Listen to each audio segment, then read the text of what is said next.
la réforme hospitalière constitue un pilier essentiel de la modernisation de notre système de santé. Et nous voulons faire ce travail d'évaluation et de révision en vue d'améliorer la gouvernance, d'améliorer la qualité de soins et d'améliorer la performance de nos établissements de santé. À l'occasion du Conseil des ministres du 9 avril 2025, une nouvelle directive est intervenue pour demander la finalisation du processus de réforme hospitalière sur la base des conclusions de l'évaluation et des dispositions qui sont issues des acteurs du système de santé. Et il faut le dire, certainement qu'il y a eu des ateliers qui ont été menés, il y a eu des concertations entre les différents acteurs par rapport à ce processus d'évaluation et de révision de la réforme hospitalière. Mais globalement, il faut dire que ce processus que nous sommes en train de mener s'inscrit dans le cadre des réformes sectorielles que nous voulons initier pour le ministère de la Santé et de l'Hygiène publique. Des initiatives que nous avons qualifiées de réformes prioritaires, parmi lesquelles je peux citer l'élaboration du Code de la santé publique. Parce que je pense que depuis des années, on est en train de piloter la santé au niveau du Sénégal, mais sans qu'on ait un Code de la santé qui puisse assurer véritablement les orientations et les dispositions au niveau de tout ce qui est en lien avec la santé publique, mais également l'hygiène. Deuxième réforme, c'est l'actualisation de la carte sanitaire. Je sais qu'il y avait eu une révision de la carte sanitaire, mais il n'y a pas encore des décrets qui ont été pris pour l'application des dernières cartes sanitaires qui ont été élaborées. Je sais qu'en 2019, il y a une évaluation de la carte sanitaire, mais ça n'a pas donné lieu à une nouvelle proposition de carte sanitaire. Alors que, peut-être depuis 2010, depuis 2011, les besoins de soins, les besoins de santé des populations ont beaucoup évolué. Aujourd'hui, vous allez dans des localités, vous allez toujours voir des postes de santé. Alors quand on regarde la taille de la population, ils ont peut-être la possibilité d'avoir un centre de santé secondaire. La dernière, c'est celle qui est relative à la réforme hospitalière, qui est vraiment considérée comme un projet phare et prioritaire et qui est suivi de très près par le gouvernement. Parce que aujourd'hui, si on faisait l'évaluation des problèmes ou des complaintes, les 2/3, c'est les établissements publics de santé. Souvent, on n'a pas de problème au niveau des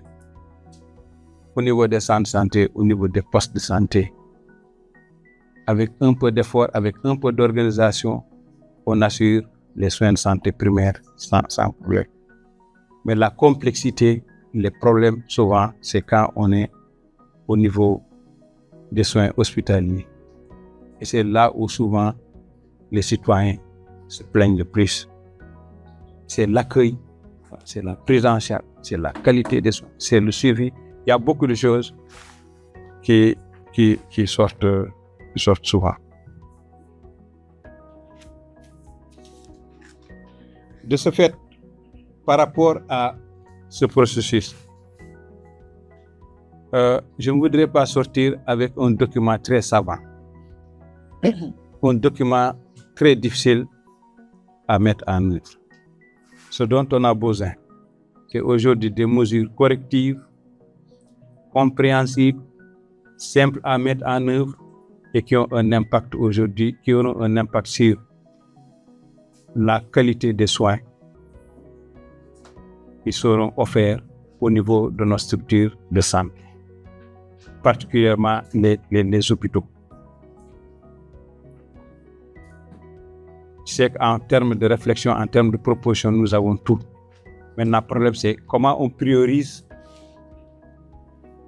ces propositions-là, comment on priorise ces mesures-là, comment on intègre ces mesures dans un certain nombre de dispositions qui aujourd'hui vont permettre d'améliorer non seulement l'organisation, mais le fonctionnement des soins dans les établissements publics de santé, publics et privés de santé au niveau du Sénégal. Et toujours garder à l'esprit l'impact. Parce que les textes réglementaires, les textes législatifs, c'est pour réguler l'organisation, le fonctionnement. Mais il faut que cela ait un impact surtout sur la qualité de l'accueil et la qualité des soins. C'est pourquoi je salue à sa juste valeur le fait que nous tous nous soyons réunis aujourd'hui avec la participation de l'ensemble des services techniques compétents au niveau central, des directions régionales de la santé, des directeurs d'hôpitaux, des anciens directeurs et des personnes ressources. Parce que je pense que chacun a une contribution à apporter. Ce n'est pas parce que les gens ne sont pas en activité qu'ils ne peuvent pas apporter des solutions qui peuvent être innovantes. Parce qu'ils ont été là quand on a élaboré la réforme hospitalière et qu'ils ont participé à sa mise en œuvre. Il y a beaucoup de leçons apprises qui peuvent être tirées. Il y a beaucoup de bonnes pratiques qui peuvent être tirées et que nous allons mettre à profit dans le cadre de la révision de cette nouvelle réforme. Donc cette rencontre vise clairement à partager la vision, à harmoniser les approches et à définir les étapes opérationnelles devant conduire à la finalisation effective de cette réforme structurante. Et pour cela, je souhaite compter sur votre expertise, votre sens de l'engagement et votre esprit de collaboration pour que nos échanges soient productifs et tournés vers des résultats concrets au service d'un système hospitalier plus performant, plus équitable et plus humain. Et au sortir de cette rencontre, il y a 2 points d'attention à l'endroit des participants. C'est de définir clairement les prochaines étapes avec une feuille de route et pour chaque étape, ce qu'on prévoit de le faire et les résultats qui sont attendus à chaque étape. Et deuxièmement, deuxième point d'attention, ce travail, ce processus doit être bouclé avant le 15 décembre au plus tard. Parce qu'on a un autre processus à enclencher au niveau certainement de l'Assemblée nationale, parce que comme c'est une révision, il va falloir que ça soit aussi légiféré avant qu'on puisse aller vers carrément son application.